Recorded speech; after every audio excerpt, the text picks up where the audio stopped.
Thanks for staying with us. Now, this afternoon, the Free Senior High School Initiative has been allocated some 4.2 billion cedis for the year 2026, the biggest apportionment since the program began in 2017. But a Joy News research has revealed that there is no trace of it under the Ministry of Education's budget for next year.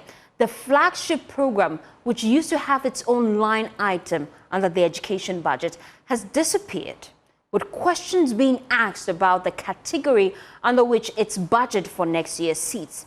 Well, the Joy News research team has been putting together the facts, and head of the research team here at Joy News, Isaac Ofieje, joins me in the studio with details of what we have fact-checked here at Joy News. Kofi, let's start with what you have found, because we know previously under the Education Ministry, Free SHS itself had like a budgetary allocation under the Ministry of Education. What has changed based on your findings? Well, so since 2017, you know, the Free SHS program is a big flagship program, and it used to have its own budgetary allocation and budget line under the Ministry of Education, just like you'll be seeing on your screens very soon. So if you take the 2022, budget statement, for instance, you see Free SHS, Free Senior High School, and the program is there, the allocation you see there.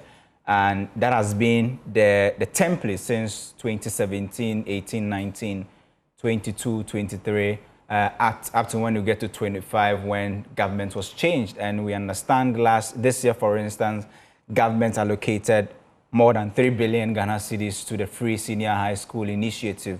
But we've been trying to find where exactly the Free Senior High School budget will sit. We understand that, of course, the government says that Ghs fund levy has been uncapped, and that will mean that the Free Senior High School is going to take its entire budget from the Ghs fund levy, which this next year we are hoping to get about 9.8 billion Ghana cedis from that levy. But in fact, what we are not able to get is that line item in the budget that actually corresponds with what the finance minister said, that he's going to allocate 4.2 billion to Free Senior High School. We can't find that as we used to find in previous years, as we were able to track and get the budget credibility for Free Senior High School. This time around, all we know is that 4.2 billion is allocated, and that is going to come from Ghs fund levy.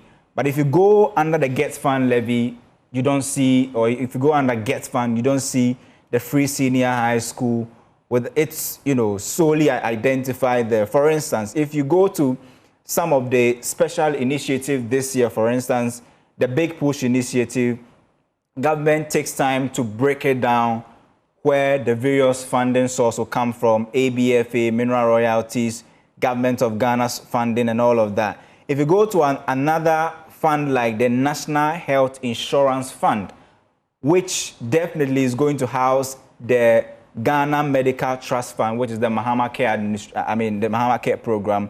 You see that under the the Ghana Health Fund, and the line item dedicated there. This year, what you see on your screens is that the Ministry of Education, you see headquarters and agencies, existing initiatives in education, construction of regional STEM centers, capitation grant, WAEC examination fee, teacher training allowances, initiatives, and priorities in education. But what you don't see is a Free Senior High School program. You can see on your screen the free sanitary pad initiative is there. No academic fee for first-year students is there. So the key question is, if the Free Senior High School is still under the Ministry of Education, why is it budget not being captured under the ministry's budget for 2026? Although we understand that the funding will come from Ghs fund, we still want to see that line item indicated there so we can track. And because nobody knows what will come out after appropriation. Okay. Government makes big noise about 4.2 billion allocation for 2026. But Ghs fund in itself will have to go through some level of appropriation before expenditure is done. So if Ghs fund doesn't meet its expected revenue in 2026, what happens to the Free Senior High School? That is why we are asking that, why has the template changed when in the previous years we could see that line item there? You could know how much was being spent on capex, how much was being spent on goods and services, how much was being spent, under compensation of employees and all of that. But this year, all we know is that headline figure, and all we know is that the funding source will come from Get Fund. But as to where Free Senior High School will fall, we are still yet to get information. Possibly, maybe government will categorize that under Get Fund, but we still want to see that line item in the budget that will help us track the credibility of the budget, as in trying to compare budgets versus actual expenditure, after that. Because if everything is in the Get Fund, it means that we'd have to wait for a year and a half before we can get a full Get Fund report to see how much has been allocated to the Free Senior High School. But if the line item is indicated in the budget regularly, or when there's a new budget, you'll be able to track and see the budget credibility of the Free Senior High School. So although 4.2 billion has been allocated, we simply are not able to find it under the Ministry of Education budget for 2026, firstly. But when we compile the figure we have based on the items under the Ministry of Education, is there any deficit that shows that probably there's an allocation for free SHS? Well, so you don't see any deficit. So the figure you see on your screens will add up to the amount allocated to the... And that is coming up on your screens. Yeah. We can see it on this side of our studio, so that's what we're all turning towards very this soon. The side. 2026 it will come up on your screens as well. Figure in green. You see there that the Education Ministry this year, for instance, is going to enjoy... Yes, stay here for us. I think we should go to 2026. Okay, right? 2026, right? The Education Ministry is going to have about 39.2 billion in allocation this year. And if you add all of this special or sub under the ministry's budget, you can see each of the allocations, and that will add up to the 39 billion. That maybe means that Free Senior High School, its budget no longer sits under the Ministry of Education. But if you go to the Get Fund, which the government says about 9.8 billion, under it, you don't see the, owing to, as you can see, the Ministry of Education budget, owing to headquarters, owing to existing initiatives, owing to capitation grant, owing to WAEC examination fees and for BEC and all of that. If you go to the Get Fund, you don't see that the Get Fund itself has to go for appropriation, and the allocation for next year would also have to come up. But what we want to see is that budgetary allocation where that will correspond with the big figure the finance minister mentioned during the budget presentation for state. Thank you so much, Kofi. Isaac Kofi Ajay, just in the studio giving us a background of this. Now you can join our conversation and share your thoughts with us on all our social media handles. We'll also try to reach out to government as we break down some of these things that have come up. But then, Kofi, I'm just wondering, for individuals out there wondering why there is this change. Previously, where was the administration getting their source of funding for education? It wasn't the Get Fund, was it? I think it wasn't in the Get Fund, right? Okay. Not in the Get Fund. Get Fund itself was capped, so that made it difficult for Get Fund to sponsor Free Senior High School. But what we understand is that the main source was from the oil revenue, or the ABFA. But also, if you study the free SHS funding over the years, it's been a cocktail of funding sources. So it has not come from one source. But this government is dedicating a portion of the Get Fund for free SHS, right? So that 9.8 billion we're expecting next year, the expectation is that about 4.2 billion is expected to go into free SHS. But our concern is that then the Get Fund, which is that 9.8 billion, we should have a breakdown after appropriation to indicate how much exactly Free Senior High School gets, because what exists in the budget now are estimates, right? So government can make, big projections with the estimate, but what will be the actual after appropriation, after Parliament is done approving the budget is of the appropriation that will become law before we can spend? What will happen to that big figure of 4.9 billion allocated to that? Allocated to free SHS? That is the question we ask, and that's the clarity we all want to know as far as allocation to free SHS is concerned. Firstly. Thank you so much, Isaac Kofi Ajay. Now, the big question is, under which ministry or sector is this money placed? And really, where is the money coming from for the free SHS? We've been just doing our checks. We see that it's coming from the Get Fund, but then we need answers from government. Well, join me on Zoom is the country director for Send Ghana, Harriet Ajimai. Thank you so much for your time here on The Pulse. But we'll come to you shortly. I'm told I'm to take you to the presidency right now. Something is happening there. We'll be right back. A person's gender is determined at birth. And then also that the family is the foundation of our nation. That is our position. And so there are no questions or equivocations about what we believe. I believe that we are completely aligned with the Christian Council in terms of your belief.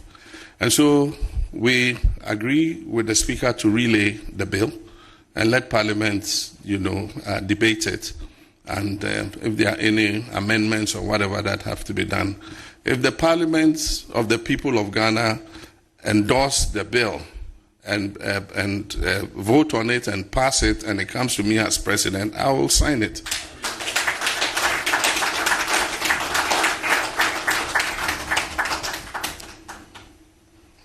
Now, the issue on the National Cathedral.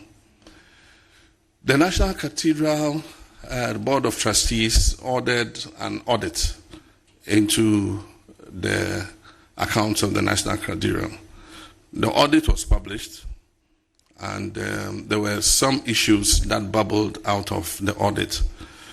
But there are two kinds of audit. There's a normal audit that you yourself choose your auditor and ask him to come and audit you. And then he audits and presents the report to you. There's that kind of auditor. Then there's the auditor who is asked to come and do a forensic audit. And so we got a copy of the audit that had been commissioned by the Board of Trustees. And as president, I directed that a forensic audit be conducted. We want to know what happened. Before we go forward, we must know what happened. And so we're waiting for the report of the forensic audit. Once that forensic audit has been done, then we can decide what the way forward is. I am a Christian, and I believe that building a house where we can worship God is a good thing. I contributed as one of the chief fundraisers for my own Assemblies of God church building where I worship at Ringway Gospel Center. And I built 10 rural, we call them temples, in 10 villages for the Assemblies of God Church. Of course, I solicited support from different people. And we built them. They have quarters for the pastor. He's got his bedroom, he's got his kitchen, he's got his living room. And then we have the church hall that can seat up to about 150 people. And so I do believe in building, an interdenominational place where we can worship. But it must be done in consultation with all of us. All of us must decide, how we want to do it, what the scope is, and how much it should cost. I believe that at this time and age, with all the problems we have, $400 million to build a cathedral is excessive. I know Nigeria have built an ecumenical center, and I've been there. It's a decent, beautiful place. And they built it for $40 million. And so maybe some of the things are excessive, Let's find somewhere, all of us, on National Day of Thanksgiving and Worship, we can all go there and worship God and thank Him for what He has done for us. And so when that forensic audit is over, our intention is to have a broad-based consultation with the Christian community to see how we can build a place that is decent for us to worship. But apart from that, make it a center where people can come and, look at its architecture and all that, and find that Christ, has a place in our hearts, in our nation. And so when the time comes, we'll do that consultation, and we'll decide together how we want to go forward.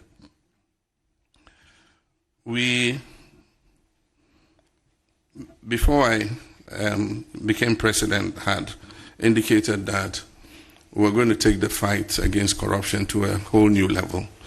And it's not anything personal against anybody. I have said several times that our problem in the fight against corruption is that it is always post-regime corruption that we fight. And so when a government is in office, when scandals are taking place, they don't deal with them. And so they leave it until a new government comes. And when that government comes and starts investigating the cases of corruption, then the previous government says, oh, you are witch hunting us. This is political persecution. But I've said notice to my ministers, ask them every day in cabinet, I remind them. I say the prosecutions that we're taking against the current government woe betides the first person who brings a scandal to this government. We shall hang them on a cross. And you follow our Lord Jesus Christ, that you cannot resurrect again. And so I keep warning them that Aba Yedibo Techi and Noan Yedibo Boba. But we must deal with the corruption that has taken place. And my belief is that if we want our people to continue to have faith in our democracy, then we must show that the political elite is capable of governing accountably. Because by the time we went to the 2024 elections, most of our young people and our people were like, oh, even elections, it's a waste of time. You go and vote and people will just come and misuse our money. If we don't let our people believe that we can govern this country and govern it accountably and hold people to ransom who have misused government resources, then we can go the way other countries have gone. And that's why I said before the election, and I was misinterpreted, I said Ghana is not immune from coup d'etats. If the political class does not get its act together, it is possible that there could be a military coup or a civilian uprising. And civilian uprisings are worse than military coups because they end up in chaos and anarchy. If you look at what happened in Sri Lanka or somewhere, when the people had had enough, they overran the government, the prime minister ran away. They entered the prime minister's house, they were swimming in his swimming pool and opened his fridge and were drinking his drinks and eating his food. That is worse than a coup d'etat. And so for me, I said that my mission is to use the mandate Ghanaians have given me to move Ghana to a level where anybody who comes after cannot reverse the gains that we have done. And then people come to me and say, oh, but oral is too slow, the investigations and prosecutions are too slow and all that. But the point is, we have a constitution. We are not in the military and revolutionary days. A person, even whatever they say the person has done, the person must have his day in court. And a judge must look at the evidence and decide whether he's guilty or not guilty. Society can condemn the person as guilty, but when you present the facts in court, the judge might have a different opinion. And so, even though, I'm sure most Ghanaians would want us to have one big courts, this thing, put them in, and then in 1 week we dispatch your case and then straight to Nsawam and just keep dispatching them. We have a constitution and we must follow the process. And you don't just get up and take the person to court because you believe he's committed a crime. You must gather the evidence. Because however guilty you think a person is, if you don't gather the evidence and you just rush a case to court, the judge will throw it out. And so they say all this oral thing and this, that. The investigative organizations are working as and when they have sufficient evidence, then they take the case to court. And so we're not going to rush those cases if we don't have evidence because the public is baying for blood. We're going to go through, gather the evidence, prepare the dockets properly, so that when we take these people to court, we're sure of what it is we've accused them of. And so the fight against corruption, we're committed to it. We'll be impartial and fair, and we're working to strengthen the institutions and make sure that we give them the logistics that they deserve. Many of them have asked for more trained investigators and to train some more of their investigators in evidence gathering and docket building and all that. And so we're taking cognition of that and we would assist them in that regard. With regards to the mission schools, the Catholic Secretariat was here, they raised the same issue, and so it's something that we have referred to the Minister of Education. He actually sat in the meeting with the Catholic Secretariat, and if I'd known it would be one of the issues you raised, I'd have made him come here so that he'll give us an update on what has happened since then. We know that an MOU was signed at a certain time, so we've asked him to bring the MOU, update it, and bring an information paper to Cabinet to apprise Cabinet of what progress was made with regards to giving bigger control back to the missions in respect of their schools. So once he does that, Cabinet will look at it and take a decision. I'm sure there'll be more consultation between yourselves and the Ministry of Education so that when you come up with a consensus that we all can stand behind, then we will move forward. I think it's in the right direction because if you look at secular control of schools, in many cases, you have a breakdown of discipline. In many cases, morality is not as enforced as it should. I mean, you have a situation where a student takes a gun and takes it to school and fires it and blinds one of his colleagues. I mean, very outrageous things, happen. And so I believe that, yes, like you said, the kind of cooperation we have when it comes to the healthcare sector is something that we can have in the education sector. And by the way, we have not taken a decision yet, but it's going to come to Cabinet. We've asked the Ministry of Education to do an assessment of all the outstanding Agenda 111 hospitals. I think AESL is doing that work. And so when they bring the report, there are some that are near completion that government will just go ahead and complete. And there are others too that are at various stages. The foundation has been finished, some are at lintel, different segments. And I was saying that because of the cooperation we enjoy with the faith-based organizations that run hospitals, if there are some of these hospitals in areas where you find that it is useful for you to expand your health outreach, you might agree to take one of the hospitals and complete it and add it to the hospitals that you manage.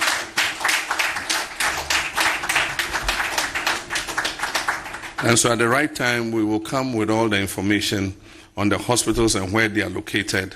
And then once you've gone through, you can look at where your congregations are and where you think that if you take the hospital, it will enhance the medical outreaches that you're doing. The last one is a tragedy, and it was avoidable. It just shouldn't have happened.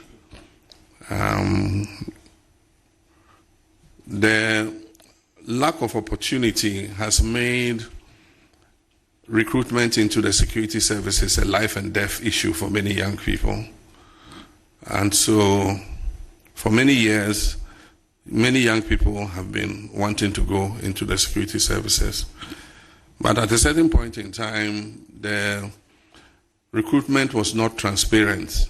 You hear the portal is open, then nobody hears anything. Before you hear, people are in camp training. People have been selected and in camp training. And so we, during the campaign, said that we're going to make the recruitment more open and transparent, and that we're going to do the recruitment in all the regions simultaneously. So we would announce a date. When you go on the portal, it will tell you whether you are qualified because there are certain basic qualifications. And so if you go on the portal, it will give you a serial number and tell you you are qualified. And so we said when the time comes, we'll show them where to come so that we do the recruitment. And so in all the other regions, I think things went fairly well. The two regions where we had problems were in Ashanti and Greater Accra. Most people haven't heard, but in Ashanti, one female was also trampled upon, and she remains in critical critical but stable condition. But Accra was where the major problem was. I mean, you have a stadium like Elwak. Elwak has only 2 entrances. And it was obvious by morning that, the venue was inadequate to take the numbers. And so what I think should have been done was to suspend the exercise for that day and then go on the drawing board again and see what to do, which is what they've done now. Now there are 5 different centers and people are being called in batches when the resumption takes place later this week. And so the numbers are more manageable, but somebody should have foreseen that this would happen. Unfortunately, we lost 6 of our young people, all female, because the way the pressure came, the female body is not as robust as the male. So most of those who were injured were female. When I went to the ICU, most of those I saw there were female.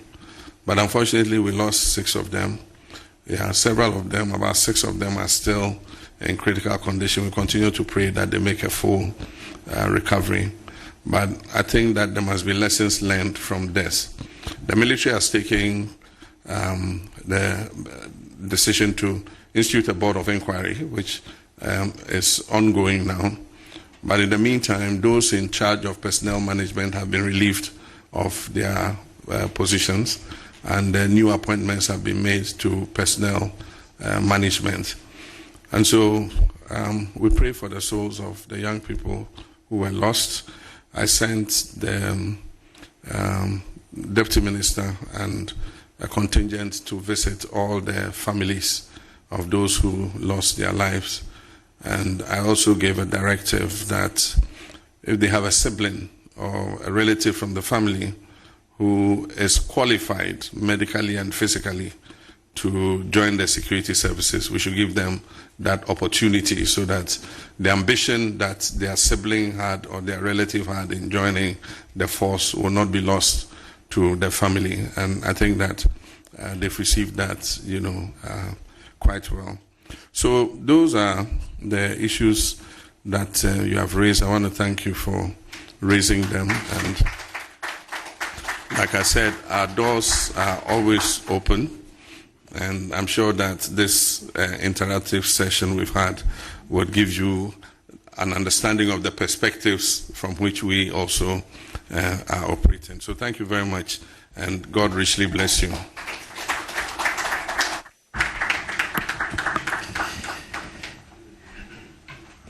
Thank you very much, Mr. President. Please be seated. Shall we please give Mr. President another round of applause for that comprehensive presentation. President John Dramani Mahama there just addressing the delegation from the Christian Council that paid him a courtesy call this afternoon. He's just spoken about the issue that happened at Elwak Sports Stadium, where we lost the lives of 6 individuals. We're hoping to gain recruitment into the security services. He just gave updates as to the whole process and that a board of inquiry has been instituted to look into the process, as government is looking forward as making sure that the process is transparent moving forward. Well, let me take you back to our earlier story. We were just telling you about government's budgetary allocation to the Education Ministry and the questions we've raised about which ministry really is the free SHS under and what government plans are.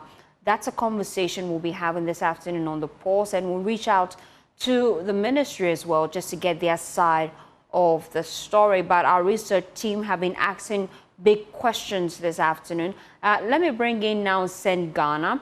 Harriet Ajiman is from St. Ghana, and they have also put out a statement earlier today. They've just been commending government for the budgetary allocation, about 22% we know of the 2026 budget. Government allocated it to social services in both health, education, agri sector. And so let me bring in Harriet just to get her thoughts on that. You're commending government, but you have some concerns. What exactly are they? Right, thank you very much, and good afternoon to all viewers. St. Ghana, we have touched on several sectors, including education, health, agriculture, and social protection, with a bit of sexual and reproductive health issues. And so we have said that, well, much as government has allocated substantial amounts to the various sectors, some of them are inadequate, taking into consideration the interventions required to make education very holistic or health very holistic. We have those gaps. And so, for instance, under health, we have mentioned that government is going to improve on infrastructure, and that is commendable, but we need all other interventions or logistics to work with. We need health professionals available in all the chips. As of now, we don't have full complements of staff, especially when our targets for maternal health is lagging, and we want to address that as a country. If we put up chips or those existing now does not have midwives, then we are not solving the problem. The reason also is that women will have to be transferred whilst in labor, and our ambulance services is not adequate enough to cover every part of the country. And so that will continue to lead to maternal mortality. And so if we have to address that, then we need to take care of staff, that is health professionals. We need obstetric care, and we need the logistics and the medication, appropriate medication for all of that. Let's look at education as well, because you also raised some concerns about education, and I'm quite interested in that. What exactly are the gaps you have spotted? We have mentioned that education requires teachers, and so we need adequate teachers to be in our schools, especially in the deprived areas. It might not be an issue of recruiting new teachers, but redistributing existing teachers, because then you have, especially the urban centers where we have an overflow of teachers, but in the rural or deprived areas, we are lacking with respect to teachers. And so we require redistribution, and government must pay attention to that. Then the redistribution does come with some cost, even if it's about recruitment. And so you need to transfer, and people need money to move to those areas. We need to motivate those who agree to go and be in deprived areas that lack access to good water, access to electricity, no entertainment. If you want to post any young person there, man or woman, that person should be well motivated to go and live there and to do their work. And so it has some cost implications.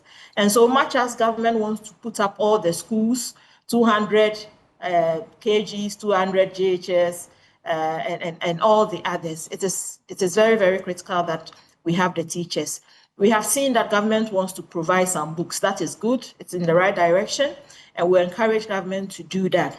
But also we are saying that the facilities that are going to be put up must be disability friendly. It must have the wash facilities, especially now that government is providing free sanitary pad to girls. The girls will need the changing rooms.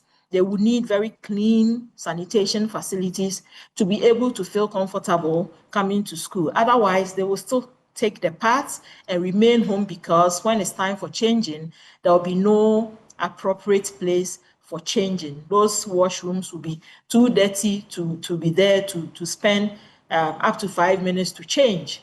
And so government should ensure that those facilities mentioned to be constructed are well integrated with the wash facilities, such that it meets the requirements for all. Inclusivity is the word, and we are looking up to government to do that. And Harriet, have you submitted an official petition to government just highlighting your concerns?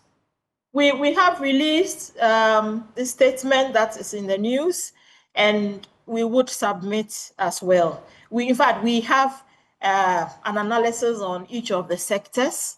It is highlights of those that we picked for the release that went out today. And so whatever we have, we will definitely share when those briefs are ready. And how soon will that be? So that government has a working document at least. No, we are targeting the end of the week. Okay. Yes, we are almost through with that. Thank you so much, Harriet, for your time here on The Pulse. Well, let's head now.